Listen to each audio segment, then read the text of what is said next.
Hello viewers, welcome to DJMS Tamil channel. Sindhu Bhairavi சீரியலுக்கான upcoming எபிசோடில் என்ன இந்த ஃபோட்டோஸ் எல்லாம் பார்த்து உங்களுக்கு அதிர்ச்சியாக இருக்கா சிவா அப்படின்னு சொல்லிட்டு கேட்க அப்படியே மோரிச்சுக்கிட்டே அரவிந்தை பார்த்து சில கேள்விகளை வந்து கேட்குறாங்க. ஆமாம், எத்தனை வருஷமா சிந்து உங்களுக்கு தெரியும்னு சொன்னீங்க, அதாவது எத்தனை வருஷமா சிந்துவை காதலிச்சுன்னு சொன்னீங்க அப்படின்னு சொல்லிட்டு சிவாவும் கேட்க வருஷம் அப்படின்னு சொல்லிட்டு அரவிந்தும் சொல்ல, ஓ அப்படிங்களா, எந்த ஊரில் இருக்கீங்க அப்படின்னு சொல்லிட்டு சிவா கேள்வி கேட்க அதுக்கப்புறம் சில பதில்களை வந்து சொன்னாலும் இது எல்லாமே வந்து ஒரு பொய்யான தகவல். சொல்கிறதும் சரி, இந்த ஃபோட்டோஸில் இருக்கிறதும் சரி, எதுவுமே வந்து சரி கிடையாது, எல்லாமே எடிட் பண்ண ஒரு விஷயந்தான் அப்படின்னு சொல்லிட்டு சிவா வந்து ஷியோராக சொல்கிறாரு.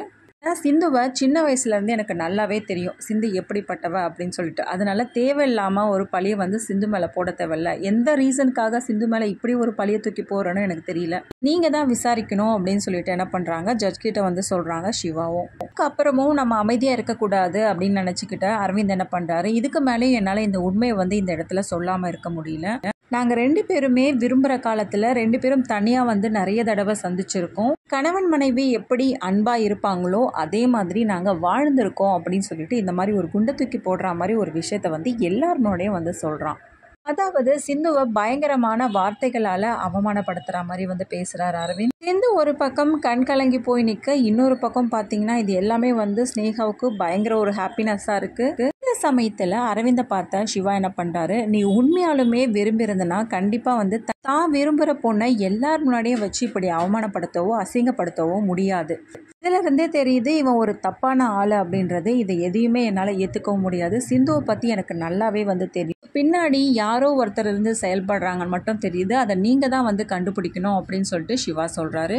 அப்புறமா சிந்துவுக்கு ஆதரவாக இருக்க வக்கீல் சொல்கிறாங்க, அரவிந்த் பற்றின சில தகவல் வந்து சொல்கிறேன் அப்படின்னு சொல்லிட்டு. என்னோட ஜூனியர்ஸ் எல்லாம் வந்து இவனை பற்றி விசாரிச்சதில் இவன் ஒரு தவறான ஆள், இவன் ஒரு குற்றவாளி அப்படின்ற மாதிரி வந்து நிரூபணமானது மட்டும் இல்லாமல் டாக்குமெண்ட்டை வந்து கொடுக்குறாங்க. இதன் மூலயமா அரவிந்தை ஒரு 15 நாளைக்கு வந்து கஸ்டடியில் வச்சு விசாரிக்கணும் அப்படின்னு சொல்லிட்டு சொல்கிறாங்க ஜட்ஜ். சிந்துவை சிவா இப்படி கோர்ட்டில் விட்டு கொடுக்காம பேசுறதை நினச்சி ரொம்பவே சந்தோஷப்படுறாங்க சிந்து. சிவத்தோட வந்த அன்னபூர்ணி என்ன பண்ணுறாங்க, சிவா பார்த்து எதுக்கு இப்படி ஒரு வேலையை பண்ண சிவா, நீனு கல்யாணத்தில் விருப்பம் இல்லை அப்படின்னு சொன்னால் அவங்களே உன்னை பிரித்து வச்சுருப்பாங்கல்ல அப்படின்னு சொல்லிட்டு என்ன பண்ணுறாங்க, கோவப்பட்டு சில வார்த்தைகளாக வந்து கேட்குறாங்க. அதுதான் அன்னபூர்ணி. அதுக்கப்புறம் சிந்துவோடைய அப்பா 2 பேருமே வந்து தேங்க்ஸ் சொல்கிறாங்க சிவா கிட்ட. பார்த்து ஆறுமுகம் சொல்கிறாரு, எப்போவுமே வந்து சிவாவை திட்டிக்கிட்டே இருப்பியே, எப்படி பண்ணான்னு பார்த்து இப்போ பார்த்தியா விட்டு கொடுக்காம பேசியிருக்கா சிந்துவை பற்றி அப்படின்னு சொல்லிட்டு ஆறுமுகம் சொல்கிறத கேட்ட பைரவி எனக்கே பயங்கர ஷாக்கிங்காக இருக்குது, இப்படிலாம் வந்து பேசுவார் அப்படின்னு சொல்லிட்டு நான் கொஞ்சம் கூட நினைக்கவே இல்லை அப்படின்னு சொல்கிறாங்க. எல்லாருமே வெளியில் வந்ததுக்கு அப்புறமா அரவிந்த் என்ன பண்ணுறாங்க, போலீஸ் வந்து கூட்டிகிட்டு போகிற தருணத்தில் அங்கேருந்து வந்து சிவா பயங்கர கோவத்தோட அரவிந்தோட கண்ணத்தை காட்டி பல்லால்னு அறையிறாரு. எல்லாத்தையுமே பார்த்தீங்கன்னா பயங்கர அதிர்ச்சியாக வந்து பார்க்குறாங்க, சிவா இப்படி பண்ணது. கோர்ட்டில் உன்னால் என்னை எதுவும் பண்ண முடியல, இந்த பொண்ணுன்னு இல்லை எந்த ஒரு பொண்ணை பற்றியும் வந்து நீ இனிமேல் தப்பாக பேசவே கூடாது அப்படின்னு சொல்லிட்டு வார்ன் பண்ணிட்டு வராங்க. பார்த்து சிந்துவும் ரொம்பவே எமோஷனலாக வந்து ஃபீல் பண்ணுறாங்க. அடுத்ததான் நியூவாக என்ட்ரியாக இருக்க சஞ்சய் என்ன பண்ணுறாங்க, ஆறுமுகத்தோட லாரியெல்லாம் வந்து மடக்கி வச்சுருக்காங்க. எதுவுமே சரியில்லை அப்படின்னு சொல்லிட்டு அவங்களுடைய ஆட்களை வந்து மடக்கி வச்சுட்டு ஆறுமுகத்துக்கு வந்து ஃபோன் பண்ணி பேசுகிறாங்க, நீங்கள் நேரில் வரணும் அப்படின்னு சொல்லிட்டு. ஆறுமுகமும் வந்து சொல்கிறாங்க, என்னால் நேர்லலாம் வர முடியாது அப்படின்னு சொல்லிட்டு. ஓ நேரில் வர முடியாதா, எப்படி நான் நேரில் வர வைக்கிறேன் அப்படின்னு சொல்லிட்டு ஒரு பக்கம் சஞ்சய் வந்து சேலஞ்ச் பண்ண, ஒரு பக்கம் ஆறுமுகம் எப்படி என்னோட லாரியை வந்து கொண்டுட்டு வரணும் அப்படின்னு எனக்கு தெரியும் அப்படின்னு சொல்லிட்டு வந்து ஃபோனை வைக்கிறாரு. அடுத்ததா சிவாவோட தங்கச்சி என்ன பண்ணுறாங்க, தன்னோட மாமாவுக்கு வந்து காஃபி கொண்டு வந்து கொடுக்குற தருணத்தில் வந்து பேசிகிட்டு இருக்காங்க, நேற்று மாதிரி சிவா அண்ணன் இது மாதிரி அடிச்சிட்டாங்களாமே அப்படின்னு சொல்லிட்டு. ஆமா அப்படின்னு சொல்லிட்டு சொல்ல, இந்த விஷயத்துக்கே அண்ணன் இப்படி கோவப்படுறாங்களே, அப்போ நான் பண்ண நீ சிந்து கிட்ட போயிட்டு தெரியாமல் சைன் வாங்கினது, இது மட்டும் அண்ணாவுக்கு தெரிஞ்சால் என்ன ஆகும் அப்படின்னு சொல்லிட்டு பேசிகிட்டு இருக்கிறது வந்து சிவா வந்து கேட்டுறாரு.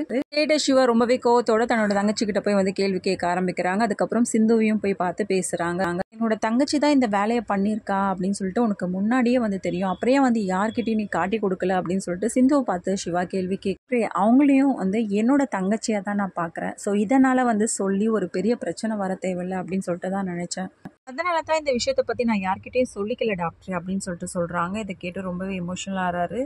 அப்புறமா சிவா நமக்காக மட்டும்தான் இந்த ஒரு பொய்யை சொல்லியிருக்கா சிந்து அப்படின்னு சொல்லிட்டு நினச்சிக்கிட்டு சிந்து பண்ண நல்ல விஷயங்கள் எல்லாத்தையும் வந்து நினச்சிக்கிட்டு சிந்துவோட சேர்ந்து வாழ ஆரம்பிக்கிறாரா, இல்லை சிந்துவோடைய வாயிலிருந்தே அந்த உண்மையை வர வைக்கணும் அப்படின்றதுக்காக சிவா இந்த மாதிரிலாம் பண்ணி ஒரு அதிரடியான முடிவு எடுக்கிறாரா, இது எல்லாமே தெரிஞ்சுக்கலாம். மறக்காம நம்மளோட சேனலை வந்து சப்ஸ்கிரைப் பண்ணிக்கோங்க, கூடவே இருக்க அந்த பெல் ஐக்கனும் கிளிக் பண்ணிடுங்க, அப்போ தான் நான் போடுற அடுத்தடுத்த வீடியோஸுக்கு நோட்டிஃபிகேஷனில் வரும். ஓகே வியூஸ், தேங்க்ஸ் ஃபார் வாட்சிங் திஸ் வீடியோ.